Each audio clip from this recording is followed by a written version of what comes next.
Anda telah mengunduh podcast yang dipaparkan oleh Pendeta Dr. Erastus Sabdono ini dari truth.id/voice. Selamat mendengarkan podcast ini. Shalom saudara sekalian, salam sejahtera dalam kasih Tuhan kita Yesus Kristus. Hari ini 21 Agustus. Saudara, Tuhan Yesus mengatakan di dalam Injil Yohanes, berbahagialah orang yang percaya walau tidak melihat.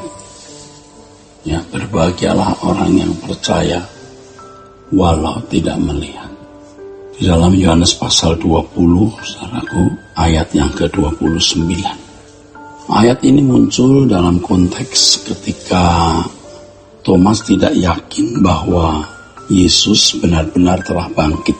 Sehingga dia mengatakan, aku tidak akan percaya sebelum aku mencucukkan jariku ke dalam bekas paku di tangan Tuhan dan mencucukkan tanganku ke dalam lambungnya.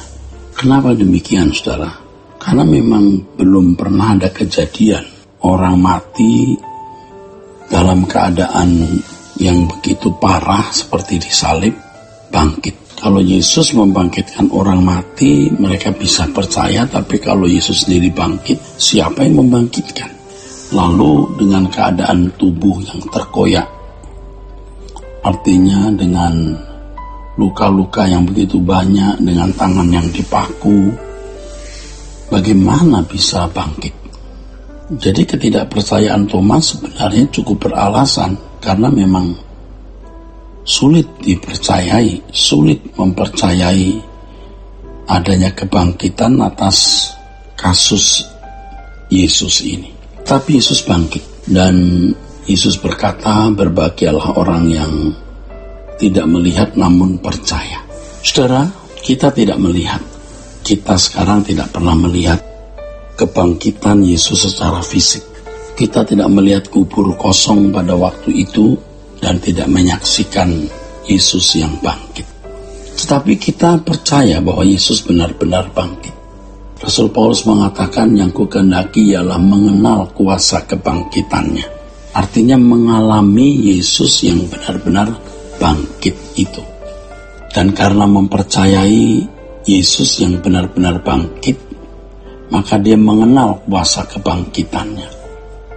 Inilah yang harus kita miliki, saudaraku. Walaupun kita tidak pernah bertemu muka dengan Yesus, kita tidak pernah sungguh-sungguh melihat kebangkitan Yesus, tetapi kita percaya bahwa dia benar-benar bangkit. Nah, inilah yang melandasi kita dalam menghayati kehadiran Tuhan di dalam hidup kita. Kehadiran Tuhan di dalam hidup kita dan kuasa yang membangkitkan Yesus kita alami dalam hidup kita hari ini. Memang tidak banyak orang yang mengalami kuasa kebangkitan Tuhan. Ya karena tidak meyakini sungguh-sungguh bahwa dia bangkit. Mempercayai Tuhan yang bangkit itu bukan sederhana. Tidak mudah karena kita tidak pernah lihat dengan mata kepala sendiri kebangkitan Yesus. Tetapi kita mempercayainya. Dan kita meyakini bahwa dia yang bangkit itu berjanji menyertai kita senantiasa sampai akhir zaman. Dan kalau kita mempercayai dia hadir di dalam seluruh perjalanan hidup kita ini, saudaraku, maka kita bisa menaruh pengharapan kepadanya dalam segala keadaan. Dalam segala keadaan artinya ketika kita menghadapi keadaan-keadaan sulit, kita percaya bahwa Tuhan ada bersama kita, mendampingi kita. Ketika Tuhan berkata, percayalah aku menyertai kamu senantiasa sampai kesudahan zaman, itu konteksnya adalah ketika Tuhan Yesus berkata, jadikan semua bangsa muridku. Jadi dia hidup, dia hadir untuk melatih kita, untuk mendidik kita, untuk menjadi guru bagi kita. Jadi dalam keadaan yang sulit, kita percaya pendampingannya, bahwa melalui keadaan itu dia tidak berhenti mengajar kita, dia tidak berhenti mendidik kita. Jadi Dengan pengertian ini, ketika kita menghadapi keadaan-keadaan yang sulit, kita tidak mencari jalan keluar terlebih dahulu, tetapi kita mau menemukan apa maksud Tuhan di balik masalah tersebut. Apa maksud Tuhan di balik problem tersebut.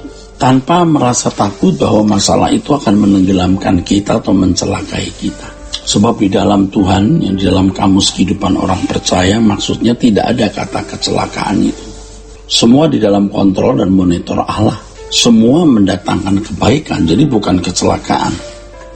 Jadi ketika kita mengalami sesuatu, waduh, celaka deh. Oh enggak, harus diganti dengan, waduh, kebaikan deh.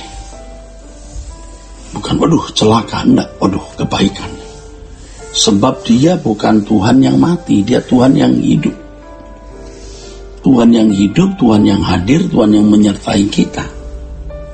Nah, kuasa kebangkitannya itulah yang bisa kita rasakan, yaitu dengan kehadiran Tuhan yang memberikan kita bimbingan, tuntunan, nasihat, agar kita bisa belajar dari Yesus dan hidup seperti hidup yang dia jalani.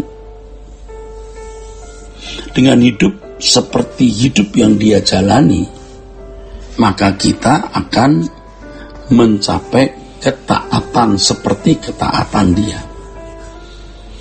Dan karena ketaatan itu, Ibrani pasal 5 ayat 7-9, ia dibangkitkan, saudara. Ia dibangkitkan bukan karena ia anak Allah lalu Allah nepotistis atau nepotisme. Ya karena mentang-mentang anak Allah dibangkitkan saja. Bukan begitu. Tapi karena dia saleh. Karena kesalehannya dia didengar. Nah, kuasa kebangkitan Tuhan Yesus adalah pendampingannya dalam hidup kita. Yang mengajarkan kita iman yang sempurna. Ibrani 12 ayat yang kedua. Iman yang sempurna adalah ketaatan kepada Bapa, atau yang sama dengan kesalehannya. Ia telah mencapai kesempurnaan itu, dia menjadi pokok keselamatan bagi orang yang taat.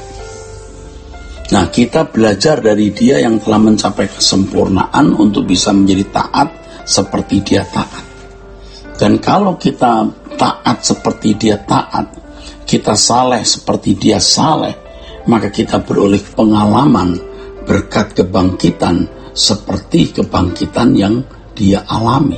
Itulah sebabnya Rasul Paulus mengatakan, yang kukendaki adalah mengenal dia dan kuasa kebangkitannya dan persekutuan dalam penderitaannya, di mana aku menjadi serupa dengan dia dalam kematiannya, kematian karena taat kepada Bapa di surga, supaya aku akhirnya beroleh kebangkitan dari antara orang mati. Akhirnya kuasa kebangkitan tersebut kita alami dan kita bisa memperoleh kebangkitan dari antara orang mati. Ini maksudnya, saudara-saudaraku. Jadi percayalah bahwa dia bangkit walaupun kita tidak menyaksikan dengan mata kepala sendiri, supaya kita bisa bergaul dengan dia yang hidup. Sola Gracia. Untuk berlangganan renungan harian dalam bentuk cetak, silakan hubungi Truth Literatur di nomor telepon 0878 7870 7000. Untuk mendapatkan CD khotbah, MP3 renungan Truth, dan CD album lagu produksi Sola Gracia, Anda dapat menghubungi di hari dan jam kerja di nomor telepon 021 638 60953. Tuhan Yesus memberkati. Sola Gracia.